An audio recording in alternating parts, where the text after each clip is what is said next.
people. And welcome to episode 25 of Survivors Strong. I'm so happy to have you here with me. Of course, this is the podcast for survivors of childhood trauma. Today's guest we have is Julie Bonn Blank. And Julie, I see that you're here. I'm going to send you an invitation to the video. So you should see that and then just accept it and you should be able to pop right in.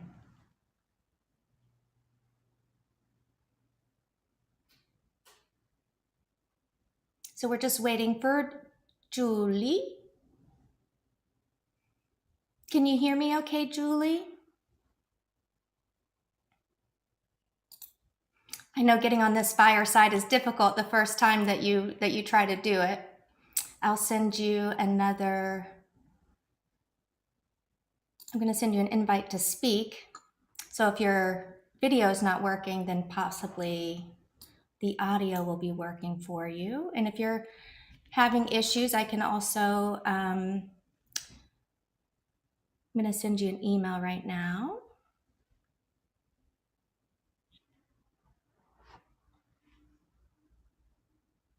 Julie, if you can email me and let me know what issues you might be having, that way I can help you, that would be awesome.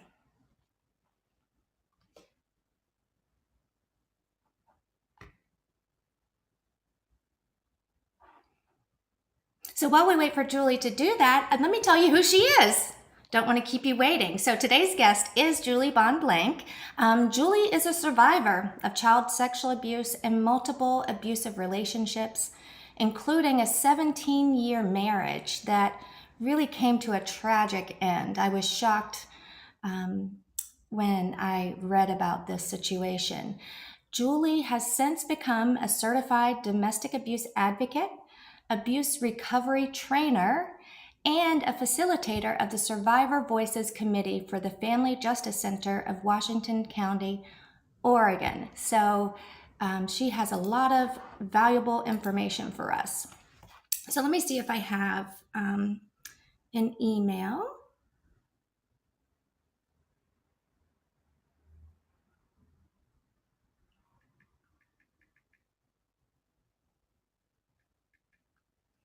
Let's see here. Because I see you're on here, Julie.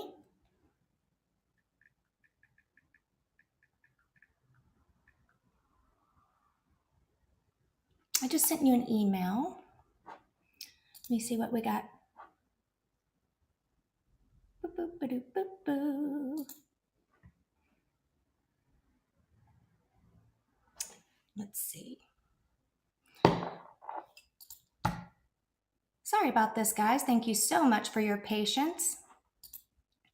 You know how it is when someone's trying a new app for the first time, not really sure. Let's see here.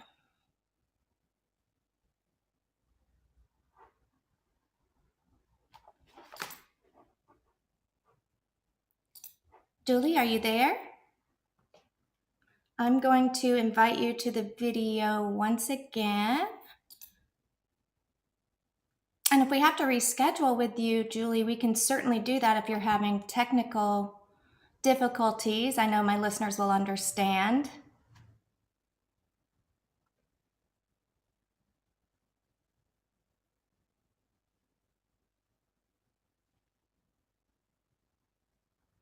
Okay, I don't see anything. I don't see any messages from you. But I see that you have joined the show. Oh, there you are! Yay! Hello. I got you! Funny. Oh my goodness. No, I had to give it all kinds of permissions. Sorry about that. Oh, New platform, everybody. I know. That's it. That's what happens, right? That's why I'm like, everybody understands this happens, especially, it's brand new. Right? Never used it before, I have not, but you usually use it, correct? I use it for all of my shows. So, for me, it's like, oh, you just press the button. But it's not that simple for everybody. Well, thank you so much for being here, Julie. I'm so glad that we got this figured out. Sure. So you heard I gave your intro that, you all of the wonderful things that you do within this community. And so, officially now that you're here on video, I can welcome you to Survivor Strong. I'm so happy to have you here with me. Thank you. I'm And I'm happy to the, be here. yeah.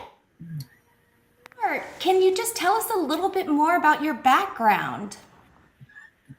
Sure. I'm obviously a survivor, or I would not be on your show. But I have been able to work a lot on my healing. Healing is ongoing, as many of us know, and really turn it into advocacy. And I really felt called to do that, and not all people do who are survivors, but I'm kind of a type A. And so Okay. literally I marched into recovery groups because I was like, okay, I'm going to learn this and I'm going to teach these people, that they don't have to stay in these relationships and that they can be healed and they can be strong and all of that. And literally I marched out of recovery group going, this Yeah. was for me, and I so needed that. And so I ended up taking probably 3 cycles of a certain recovery group that I now work for the company before I started leading as a volunteer. And then I actually came on staff with them 4 years ago. So I do coaching and advocacy work. I also facilitate a Survivor Voices Committee for Washington County in the lovely state of Oregon. And we work a lot on laws that need changed. And one of the most Oh, recent ones, yeah, one of the most recent, we have seen far too many kids be returned to their abusive parent. And so one of the ones we're working on right now would require not only judges training and legal training for everybody in the court system on domestic violence, but it would allow for, if there's ever been any abuse in the home whatsoever, that they then pull an advocate in to do a preliminary, judgment, so to speak, a preliminary recommendation on whether they really should, have access to their kiddos or not. And I'm hopeful that that's going to pass and make a lot of changes, yeah. in each state. That's Yeah. amazing. Congratulations on that, on just doing that work. I mean, there are so many laws that I could get into as far as, child marriage laws. I mean, so Yeah. many things, that need to be addressed. So you're definitely right where you need to be to make those changes, right? Right. So, how long have you been doing this? So it kind of varies because it was actually it's actually been 10 years, 11 years now when I started leading recovery groups for ARMS, which stands for Abuse Recovery Ministry and Services. It's a faith-based recovery program that's free for all women survivors ages 14 and up. I find it interesting that you mentioned the marriage. I'll go back to that because we have had gals of age 14 or 13, especially in other countries, but also here in the United States that were forced into marriage that have found, Yeah. great recovery in our program. So I've been doing that for 11 years and slowly but surely, I've worked on the rest of my healing, and writing was something I've always loved to do, but I was unable to do when I was in a lot of trauma, Yeah. in my abuse. And so as part of my healing process, I felt called to start doing that, as well. And then 4 years ago, I came on staff at ARMS and I took my certified advocacy training. It's been 2 years now. The Family Justice Center portion, as far as doing the Survivor Voices Committee, has been 3 years now since we started that. So I'm a newbie, I guess, if you want to call it that. Hey, that's We're all working on right. the big That's all stuff. right. But you come with a lot of personal experience Oh, and a lot of yes. passion, and that's what matters. That's what counts. And so, as an advocate, what kind of services, do you provide, or does the organization that you work with provide? So the organization I work with has 3 programs, and one is for survivors, and it's called Her Journey. And often we have ladies in class that are still in abuse. Often Her Journey is their route to getting strong and to finding their community and their tribe and understanding that, they don't have to be in this situation. That's never the plan for them to be in an abusive situation. And so there's that program, which is the widest. We've helped over 35,000 women at this point with that program. And then we also have 2 intervention groups, and they are one for men and one for women. And technically the word on the street, the word in the DV industry is batterers intervention, whether that person has actually battered somebody or not. That is the BIP. It is the term Oh, okay. here in the United States for intervention programs. So we have one for men and one for women who have chosen controlling behaviors, because when we were just doing victim services, we realized we were only addressing half the problem. Right, We right. needed No, to address the rest. Yeah. And so I do that. I'm oftentimes a coach. I am the person in the organization that takes, the victim calls and follows up, with the victims, gets them no. into group. And I oversee all our Her Journey groups as well as our Her Journey leaders as well. So a big part of what I do is training and education. So I wrote the Oh, 13-week domestic violence faith-based advocacy program that we teach. It's all online, so it's open to anybody. But if anybody wants to be a facilitator of our groups, they have to take that as part of their training process. training. So I'm a Right. leader for that as well. Yeah. So you're like right in the trenches. You're in the And trenches with everything. yeah. It sounds like from beginning Mhm. all the way through your support and through the end as a trainer. How do you help victims recover when they're, at that point? Yeah, that's a good question because everybody's healing process is a bit different.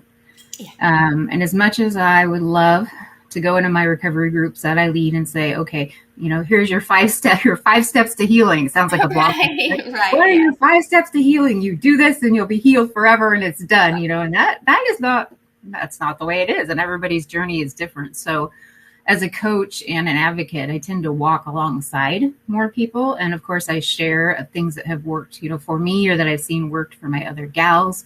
But when it comes down to it, you could interview, and you probably have, you've interviewed 25, right? Survivors, and each one of their paths has been different, and not one path is right, for all. Of course. Part of my path was, not only teaching and training, but really, I think you and I chatted a little bit the other day about putting together a timeline of, Yes. our trauma, in our life. And I had never thought to do that before, but my husband now, I have a second marriage. It's very healthy. He works a lot in family systems theories.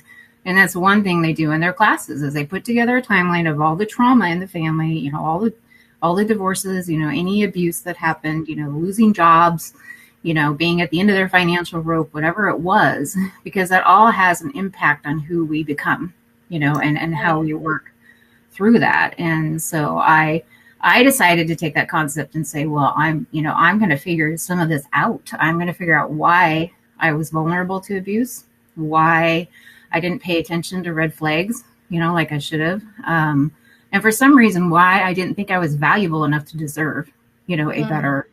a better relationship. And some of that started in my childhood. And as I plotted it out on my timeline, I was contacted by family members and found out there was even more than I knew about, and it started even earlier. That made me vulnerable, to growing up and getting into abusive relationships. So that's been a part of my healing. But again, that's not for everybody. For some Right. people, they need therapy in addition to recovery groups. Much more so now, we're seeing the coaching industry take off for domestic violence because the difference between coaches and counselors is that coaches have been there in Mm-hmm. that situation and can walk alongside and advise a little bit more on that versus the counselor. And then sometimes we see gals needing more extensive therapy. We've had a lot helped by EMDR therapy and by behavioral changes, and some of them come to recovery group and can't absorb it yet because they're so in their trauma. So literally, I've had ladies come to our Her Journey program that seem stuck there. They've come like 3 or 4 cycles. It's 15 weeks long, and they just keep coming.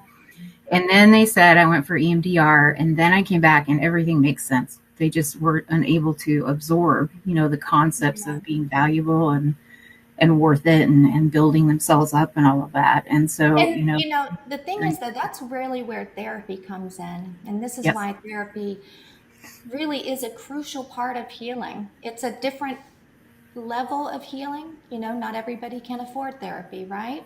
right, Not everybody, because therapy can be expensive. But the people that you have coming in cycle after cycle, that's giving you a sign that their trauma is much deeper, right, and perhaps they need a therapist. And maybe another level of your services could be, if you see someone continually returning, assist them in getting and finding a therapist, or to help with that, because you know we're just not qualified to offer the same advice, the same guidance as a therapist, right? I mean, they've gone to school, they have all of the tools, right? But I love how you have this and you're so welcoming, and you're like, it doesn't matter where you are in Mhm. your healing, you can come and be here, and we're here to support you. And that's really wonderful.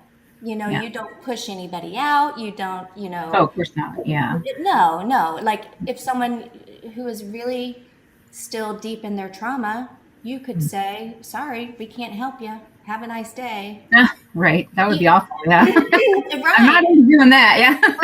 right. But that does happen, unfortunately.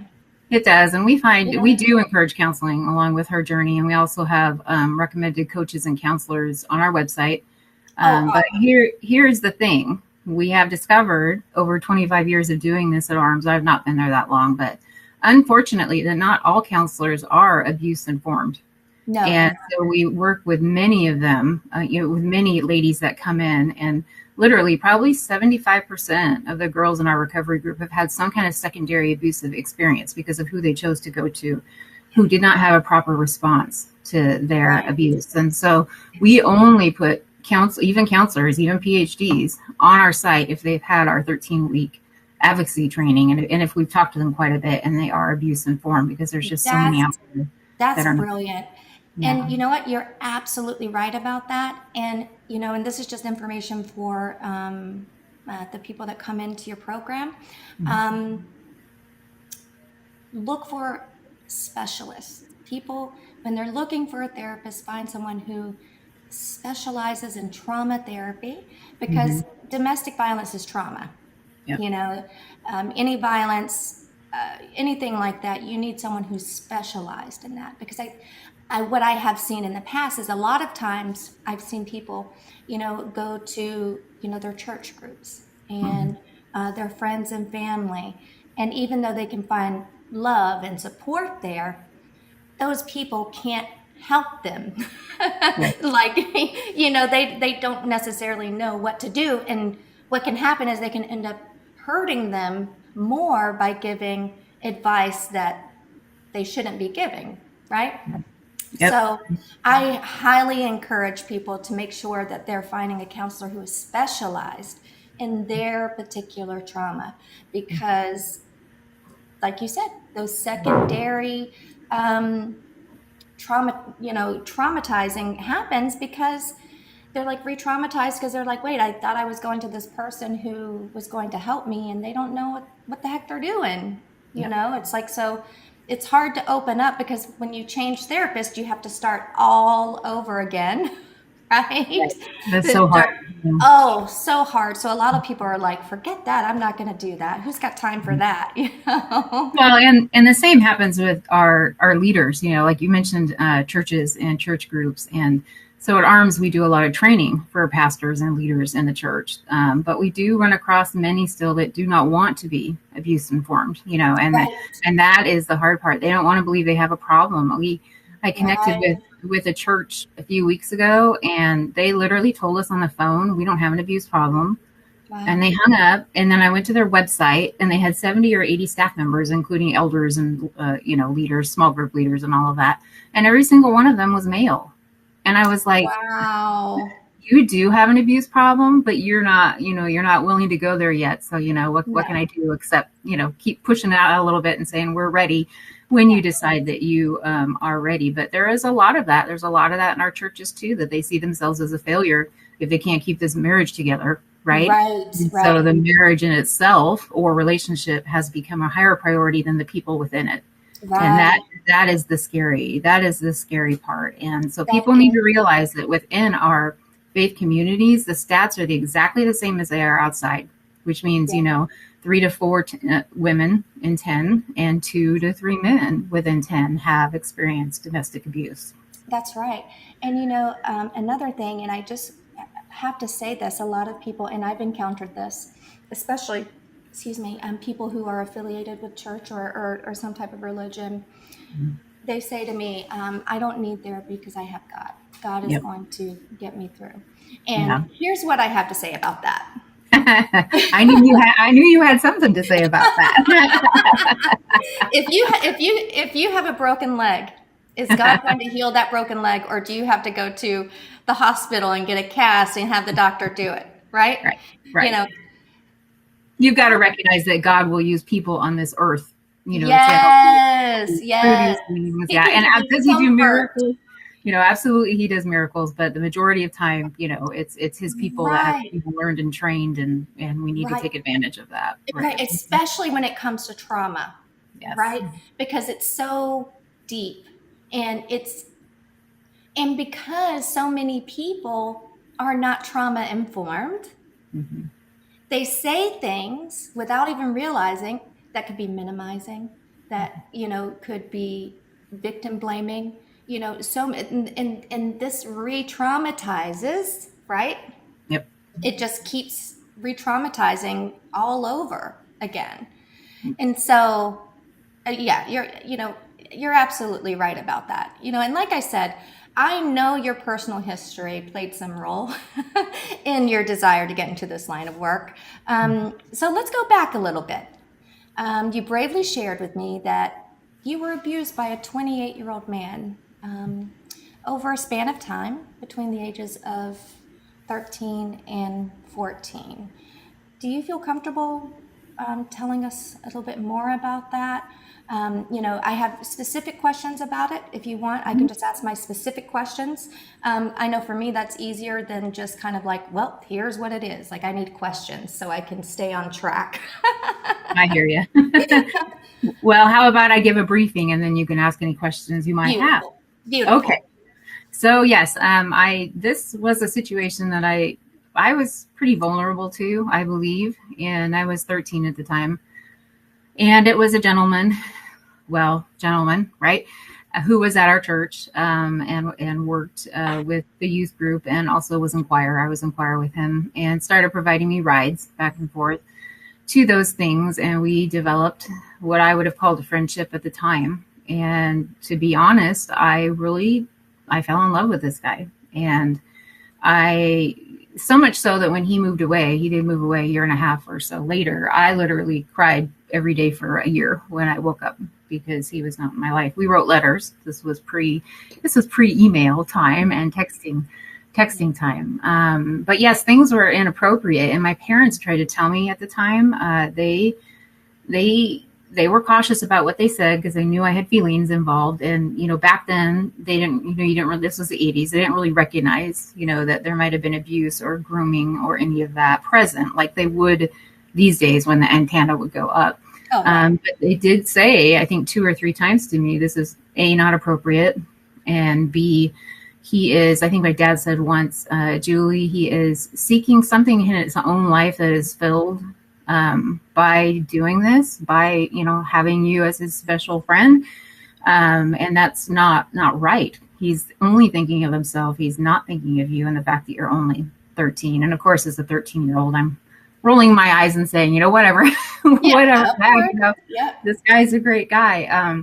But looking back, I really see, I mean, it did, there was touching involved. It did get inappropriate in that regard. And I have to look back and say any normal 28-year-old should have had some red flags in their head and said, I shouldn't be doing this with a 13-year-old Yeah. girl. But it was done, and it was done very selfishly, and my heart got wrapped up in it. And so as I looked back, that didn't end up being the start. I thought that was the start of my timeline. I really, really did. I wrote it down. I was like, and I was at the beginning of the paper. I had to rip it up and start over because then later I found out there was some earlier childhood stuff in there, as well. But yes, these days I think parents would have been much more on it and said my kid's 13 and maybe even called the cops. Yeah. Oh, That for sure. Yeah. did not happen back then. They wouldn't let him give you a ride home. That Oh, wouldn't be acceptable. I would hope not. I have kiddos myself, and I never would have Oh, allowed that, at age yeah. 13. No. Yeah. No, of course not. And it's same here. Same Yeah. here. I have 2 daughters, and I can't imagine either of them coming home at 13 saying, "Oh, I'm in love with this 28-year-old man, and this Mhm. 28-year-old man loves me back." What? No. Mm, yeah. I have to be fair here to my parents because I didn't really I wasn't that detailed with them as far as my feelings for him. Okay. So, that might have been part of it as well. And plus, as we've talked about, I was in the church community, right? And what can go wrong there? And you trust everybody there.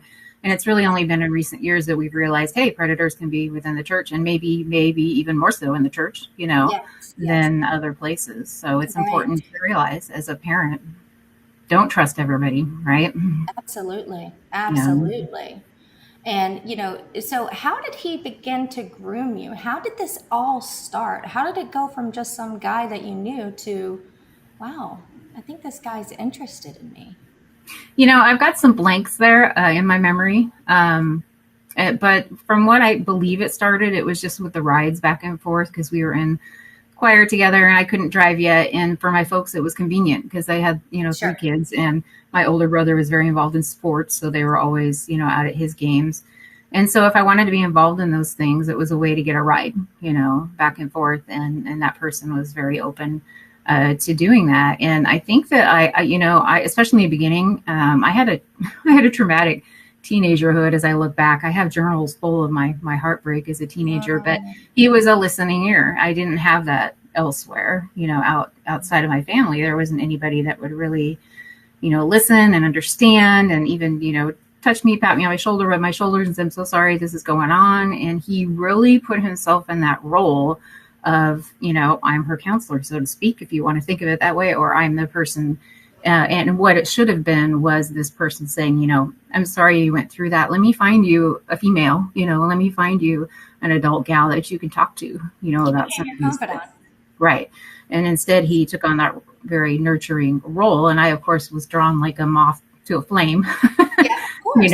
for that. So it all started very emotionally for me, which is why it allowed my feelings to, to get where they were. Right. But And again, you I do I do feel compelled to say this okay. because you've brought up your age multiple times and how you loved him and you had all these feelings for him. It's almost like you're blaming yourself Yes. because you had feelings for him. At 13, you didn't have feelings for him. You just didn't know that at the time, right? At Right. 13, you were being manipulated Yes. by an adult Yes, I who was, and I groomed appreciate you. you saying that. Yeah, Yeah. I wouldn't, in my role now, if I had a 13-year-old come to me or somebody come and say, this happened at 13, I would be saying the exact, same thing. So sometimes we need to remind ourselves, right, Yes, of we what we do. Yes, help everybody else work through. So yes, it was not my fault. I concur with that, and hope that he got help. I don't know. We lost touch over the years, and that's all one can hope for. Oh, you disappeared and you muted.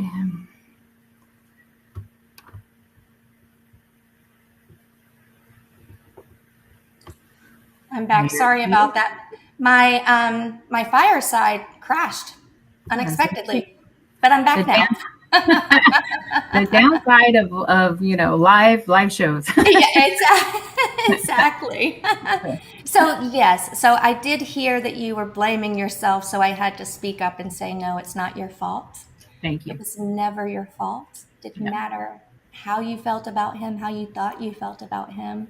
Mhm. That has no bearing on how he groomed you, he manipulated you, and he created this scenario where he was your confidant. Right. And of course, you're a young lady, you're going to be drawn to that, like you said, so how long did it take for things to cross the line further as far as just chatting to the touching? How long did that take?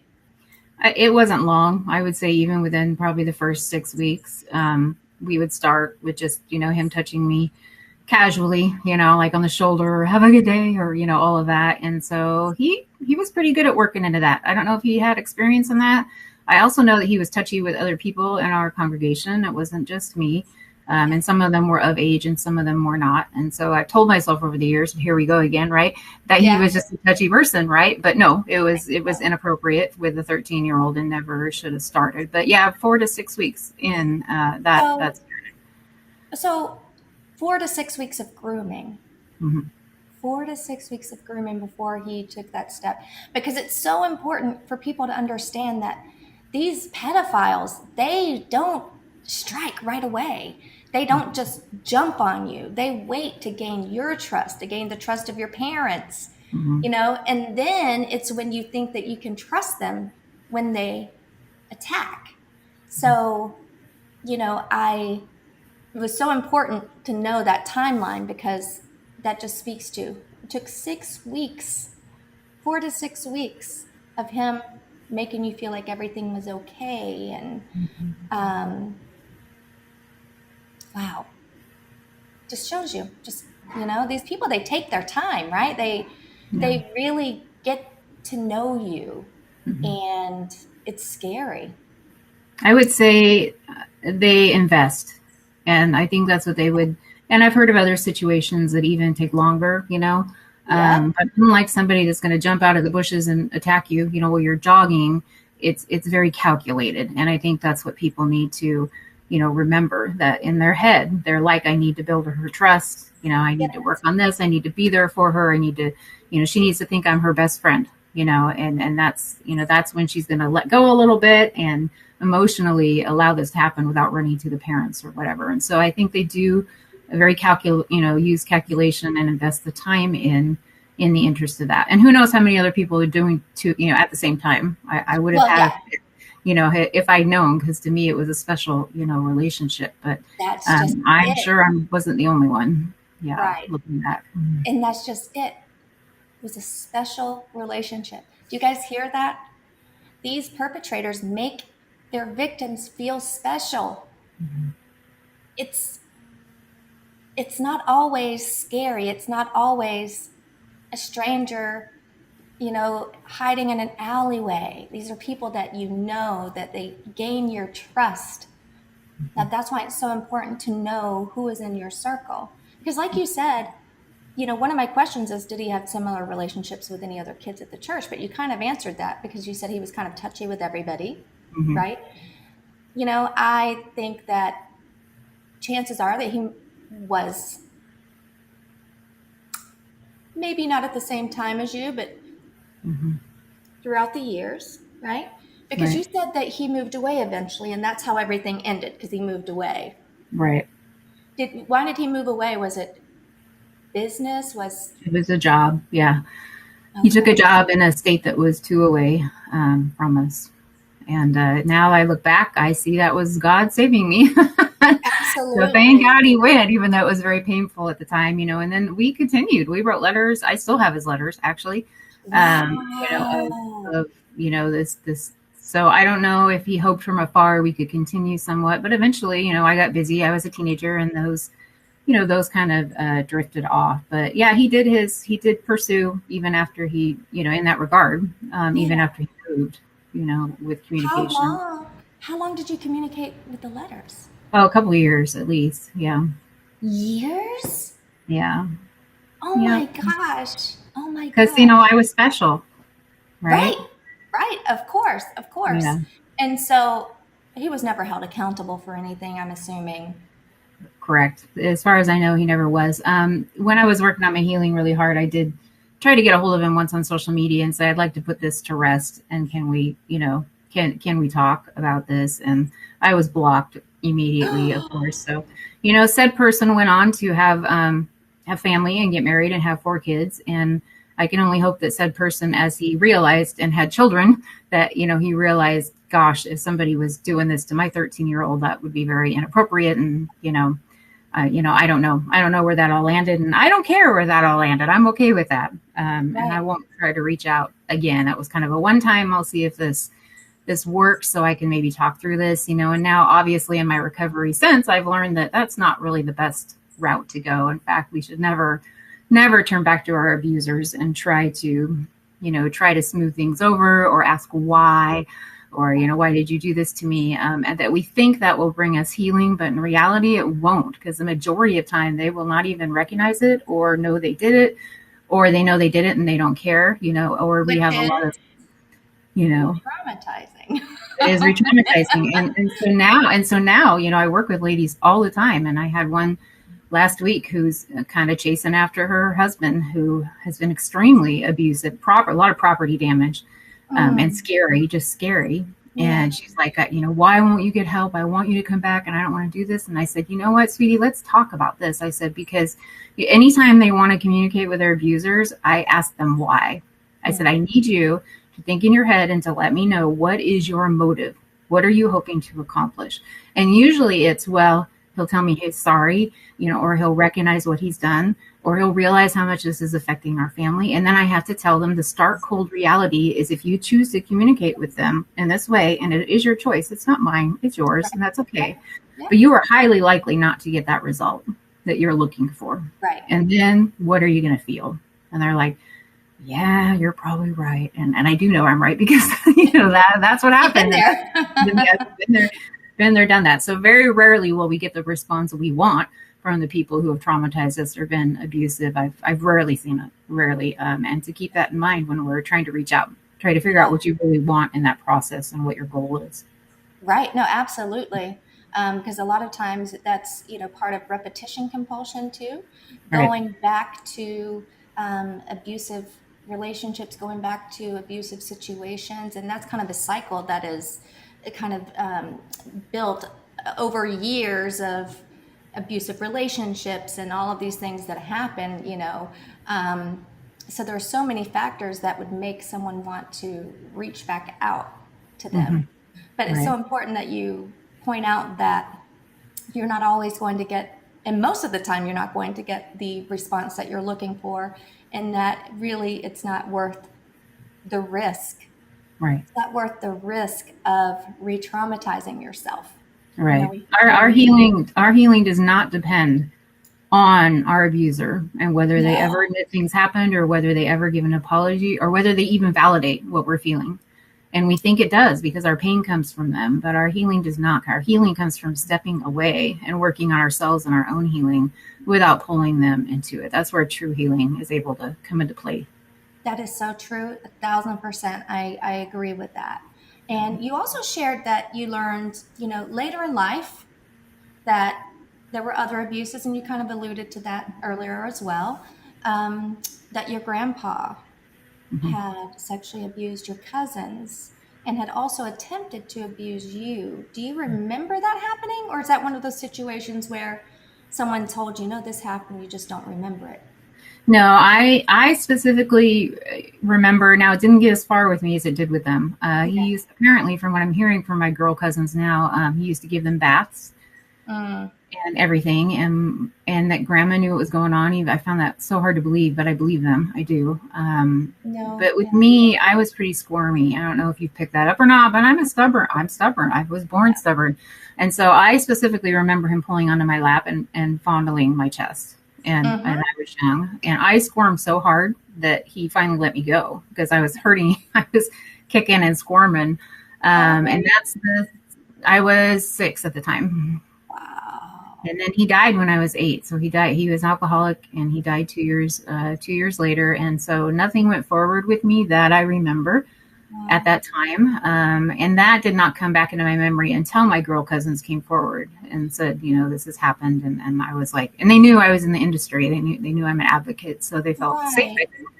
telling Sure. me. Yeah. And Well, that's when it all was like, wait a minute. yeah, I have to tell you, I 1,000% know firsthand the Mm-hmm. impact that this must have had on you, because my grandfather fondled my breast one time, one time, when I was 11 years old, and I've never been able to forget it. It's I'm sorry. something that really sticks with you for life, right? I mean, a lot of people think, oh, it only happened one time, it's not a big deal. No, once is too many, and once is going to stay with you. And like you said, your psyche had blocked that memory until your cousins came to you, and then you're like, "Oh no, I do remember Mm-hmm. that happening." But your psyche wouldn't have blocked it out if it was no big deal. Right. Yeah. Yeah, it's very So, true. And I'm sorry to hear that you had that experience as well. There's nothing worse than somebody, that you trust and yeah. is in your family that should be absolutely taking the best care of you as possible. That breaks that. That breaks Oh, that boundary. absolutely. And I've written a book called The Invisible Girl. It's my memoir, where I talk about my life and my history, and I have a lot of history, sexual assault, rapes, molestations, incest, physical abuse, etc. So yeah, I can come from a place of understanding from all of those places, and how do you think this incident with your grandpa in particular has affected you? I think it broke trust because I think we automatically trust our family members. And my dad worked really hard to get away from, not get away from the family, but to take a different route. So if we look at the history, which was another timeline, but still a good thing to do, Mhm. all of my dad's brothers and sisters were addicted in some way, shape, or form. And my grandpa was as well, which you heard. Yeah. So I guess passed down from there, right? Yep. Now, my dad in high school very deliberately took a step aside from that in the family. And he started going to church and he decided he's not going to go that route. And thank God I came from his branch because this is what I tell my ladies, because this is what happened to me, that I looked around the table at Thanksgiving a few years ago. My dad had 19 descendants at the time, and now he has, I think, 23. And I was like, Dad broke that cycle of alcohol abuse in our family We sure by did. stepping aside and having, all of us. And as you can imagine, all my aunts and uncles are gone now, and my a lot of my cousins have followed suit. And so I think it did break trust because as a little girl, you kind of automatically trust, your family.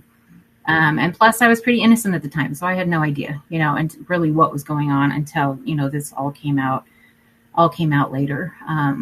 But I have to say that it was never a good feeling with the men in our family. They, on my dad's side, my mom's side was completely different. During family gatherings, they would gather out in the garage and they would drink. Mm. And there was a restroom out there in the shop. And sometimes when the house restroom was full, we would have to go out there to use the restroom. And I, to this day, remember that I had cousins and uncles that were leery, that made me uncomfortable. And I just could not pin that down at the time. I just would hurry and finish up and run, get back to the house as soon as I could. And so that trust, was an issue. It didn't feel like a safe place. Now that I'm an adult, I can look back and I can say that. That it And wasn't. now I know more of that because I think probably more of that has gone on in our family than I'd like to admit. So I would say it had pretty far reaching impacts. And then, as I mentioned to you, I had another incident come up as well that was even earlier than that. A family member actually apologized to me. And for touching me and spying on me. And I I was in the middle of a book signing. I was signing my book Innocent Lies at a book signing when this person texted me and said, long text, I need to apologize and da da da da da da. And I panicked. I had a panic attack. My heart started beating. I'm like, I have to leave. And they're like, you can't leave. You got to sign these books. And I'm like, I got to go. And I got through it and I got out of there and I was driving home and I'm like, you know what? I said, I am not going to respond like a victim. I said, I have worked through my trauma. I am in the field helping people. The fact that I felt so panicky when this person told me that, I need to back it off. And I did. I took a deep breath and I worked on I have trauma therapy exercises that I work through when I have a panic attack. And I was able to come home and be strong and tell my husband and talk to about it, and I shed a few tears, but my response was so different than it would have been, in the old days when I was still living in my trauma and hadn't worked so very, very hard on my healing. But I think that both those incidences, and one was more obviously long going than the Yeah. other, did Right. impact me. And I think that going into this relationship at the age of 13, that I was especially vulnerable to that because that's how I thought things were supposed to be. Right. Well, and also just going back to your grandpa for a second too, think about the intergenerational, your cousin's telling you that your grandmother knew what was going on, Mm-hmm. you know, and that's so hard to believe, but that's the intergenerational things that I talk about so much. Grandma thought it was okay because it probably happened to grandma, Right. and somebody thought it was okay to happen to grandma, and so on and so forth, and it's just a cycle that continues. And for your grandma to know what was going on and to not do anything, just shows you how distorted their thoughts are when it comes to the innocence of children. Mm-hmm. And and that's why, talking about your dad breaking the cycle of the alcoholism, it's so beautiful because that one act saved a whole Yeah. other generation from experiencing the same thing that he had to experience, right? Mm-hmm. Yeah. And so it's the same with any type of trauma. And the scary fact is that a lot of times there are people that know that it's happening and they don't do anything about it because Mm-hmm. it's just happened to them, or they just don't understand what is going on. Mm-hmm. So, I know that that wasn't easy for you to open up about your past like that. I really want to thank you because I know it wasn't easy. So, how do you think these experiences as kids set us up for abuse later in life? Well, for starters, I think somebody's going to follow the normal path, right, that they've experienced because that's what they think is normal. The other thing is, I think we have a tendency to not recognize it as abuse because we've lived some of it already, and it's been, since nothing was done about it, we see that as it was being accepted, right?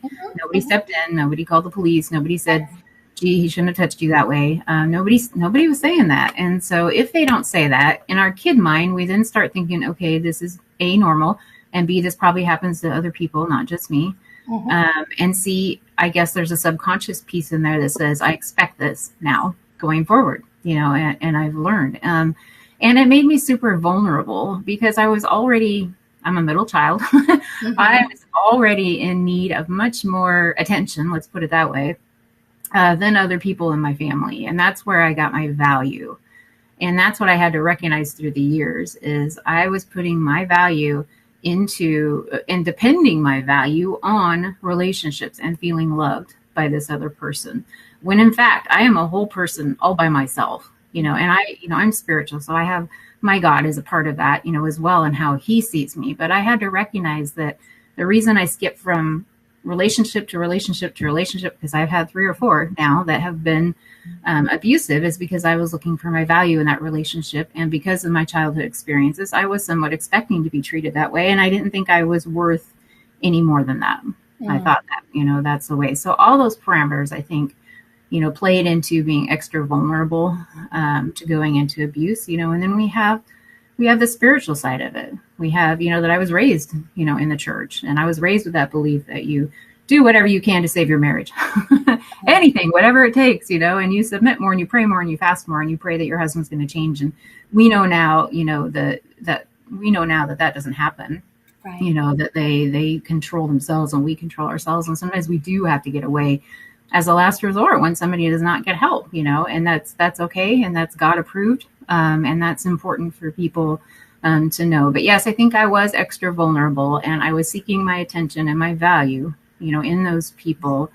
And there was a part of me that didn't think I was worth anymore. And when I got to that point of realizing how valuable I am as a person, not to sound conceited, we are each one of us extremely Of valuable. course. No, no, Then I no. Right. Then I stopped accepting that in my life. And I insisted on being respected and I set boundaries. And I said, I'm worth more than this. And I am not going to stick around if you do this, this, or this. And, or, if you do this, I'm going to do this instead. But I couldn't do that. I couldn't do that until I recognized my true worth and my true value. Right. Right. Because, as you mentioned, you went on to, have multiple abusive relationships. But you had told me that your 17-year marriage was the most impactful. Um, and can you tell us a little bit more about that experience? Was the abuse physical, mental, emotional, or a little bit of everything? Sure. Yeah, that was a tough one. My husband was in law enforcement, Oh, no. which makes it even harder. Yeah. Because the times I did call the cops, they literally would come pat him on the shoulder and say, "Sorry, you're having a bad day, brother," and they would leave the kids and I in the house. This was a very small community at the time. So therefore, I immediately learned, okay, I have no help when it comes to law enforcement, and that. So it started out, it started out psychological and emotional and verbal abuse and control issues. Immediately when we came back from our honeymoon, my bridesmaids were still in town because we came back a little early. And they, of course, wanted to do lunch and shop at the mall. And they wanted to see, how was the honeymoon? Tell us all about it and all of this. And I was like, oh, I'd love to see them, And immediately he put his foot down and said, no, number one, if you do this, you're choosing them over me. Number two, we just got married. So basically, I own your time. Nobody else owns your time. And some of them were leaving town. So I was really sad. But again, I had been raised with that, husband's the head, right? So, okay. So I didn't go. And then that started getting harder and harder. And there was one point where my brother was getting married 2 states away, and I was not supposed to go to the wedding. We had 2 young kids at the time, and that was the excuse, was that, I'll be alone with the kids. And I said, we can get you childcare help. Grandma will come over. I need to go. Weddings are important. This is probably my brother's only wedding, right? It would seem pretty important to me. And I went anyway. And what I did, I shudder to look back because I completely adjusted the schedule to go based on his reaction. So I literally went to California in one day. I flew out early. I went to their wedding. I was at an hour of their reception, and then I had to run back to the airport Oh my gosh. to get home. And the consequences for that were severe. There was a lot of verbal, emotional, silent treatment for days. He was really upset that I went. And I'm like, I needed to go. It wasn't a choice. I hurried up. I made it as quick as I could. And now I look back and I think, wow, look what moves I was making, to make sure that his reaction was not as, severe. And that's how it continued through our relationship. He was very addicted to opiates. He was a patient of the pain clinic. He has since passed away due to his decisions in that regard, which was really sad. And I had to grieve like a spouse, even though I was a next spouse, but that was tough. Sure. He is the father of my three kids. Of course. And I never wanted it to go that way. So it did get physical twice, and it did get sexual as well, but it was built up to that over that, 17 years. And, looking back, I know some ladies have had, and I never discount anybody's experience. Some ladies have had very physical abuse, but we kind of have learned in the industry, and I can vouch that really recovering from that emotional and psychological, and even spiritual abuse is much harder, and it's Oh my God, ingrained yes. in you. Yeah. And you think this is this is what I'm worth, and this is up to me to fix, not to him, and I must be doing something wrong. And of course, they're also implanting that in your head. This is your fault. This is my fault. Right. And this You is got where again, and this is again where I need to say it doesn't matter if it happened one time or two Mhm. times. You were abused. And it doesn't matter what level, comparing it to, we can't compare our traumas to other people, Right. you know. What you went through was horrendous. The years of all of the mental abuse, the fact that it got physical twice and the sexual aspect of it, that is horrific. Mhm. And I don't want you to minimize your trauma Yeah. and say, "Oh, well, it's not," because you said it. You said, "Well, it's not," some people have it a lot worse. Mhm. The I fact, wanted to explain that, not because I felt that way, but because oh, good. I hear that, and I hear people say, they minimize things, right? And so Yes, they come yes. in and they're like, it's not like he ever beat me up or threw me down the stairs, and it doesn't matter, there. So that's kind of why I said that, just to let you know. Okay, I good. understand that Thank you. my experience is You see, impacted. I won't let that go by. As neither do I, so I appreciate that. Exactly. So, at what point, actually, you know what? We're about 5 minutes away from the hour mark, and I Mhm. have so many more questions for you. I really would like to ask you, can you come back for our next show and continue Sure. um, our conversation? Because there's just so much more to ask you. I mean, I still have a few questions for you before we go today, but before I get into the incident that happened with your ex-husband, I want to save that for the next show because that's more I know that's going to take some time to get into, so I'm going to kind of skip past that. But in our kind of our last 6 minutes, I wanted one of the questions I wanted to ask you is, you've mentioned that you've written a couple of books, and I wanted to give you the opportunity to tell the listeners about your books and where they might be able to find them. Ah, thanks. I appreciate it. You're Yes, welcome. knowing me, because I'm like a bull in a china shop, I went ahead and wrote about my issues, kind of like you did, and not all Yeah. survivors do that. But I have not written my personal story, but I do write about human trafficking, and that's a chord that strikes in my heart of something I really want to make a difference, because I started out on this journey not thinking that human trafficking happens in the United States, thinking it was only a third world problem, and that's Mm. absolutely not the case as I researched. And so I did release 2 books in a series, and I also have a free gift for everybody. But this is Innocent Oh, Lives. It's my first book, and this is a journey of 2 gals who are actually kidnapped and trafficked, and they go on 2 very different journeys that I wanted to highlight because abuse happens in different ways. One's very evil, one's not so evil, but he's saving her from the big evil, and so they right. kind of develop a relationship. Was, as you can imagine, a lot of my experience went into that one. And then I do have a book set of two ebooks that are a little shorter called Penny and Rose, and those are available as a gift to your listeners. And you just need to go Oh, to,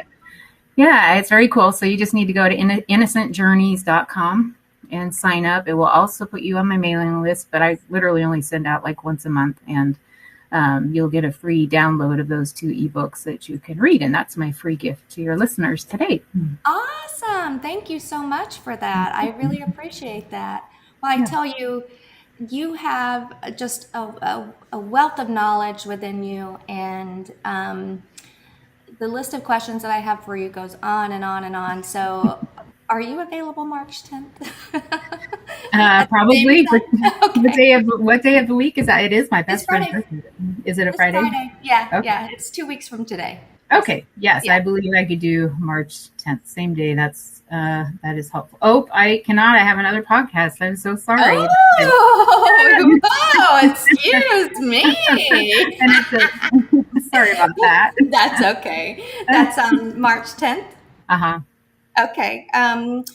Let's see. You know what? So we'll touch base after after the show to work that out then. Okay. Um, but in the meantime, wow, Julie, you are such an inspiration. And I want to thank you so much for being here with us today.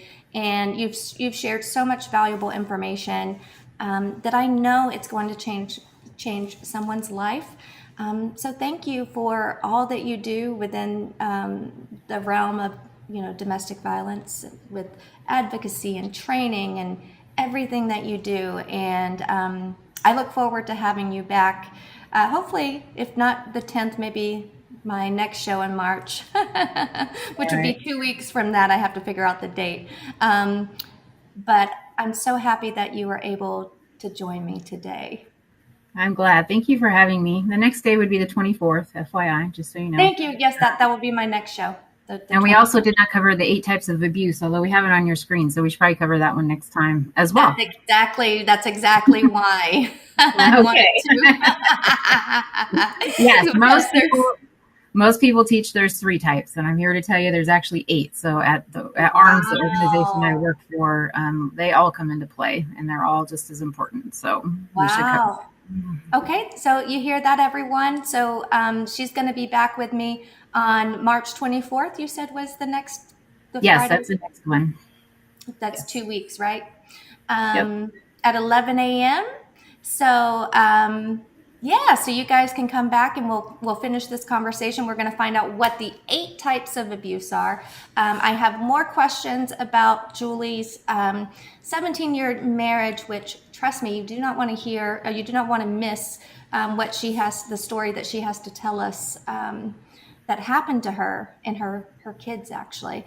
And with that, if you would like to be a guest on Survivor Strong, you can visit www.survivorstrongpodcast.com and complete the Tell Your Story section. I look forward to hearing from all of you. I thank all of you for joining me for episode 25 of Survivor Strong. We will be back on Friday, March 10th at 11 a.m. right here, live on Fireside, Facebook, and YouTube. And remember, everyone, you got this. We are all in this together. Until next time, everyone.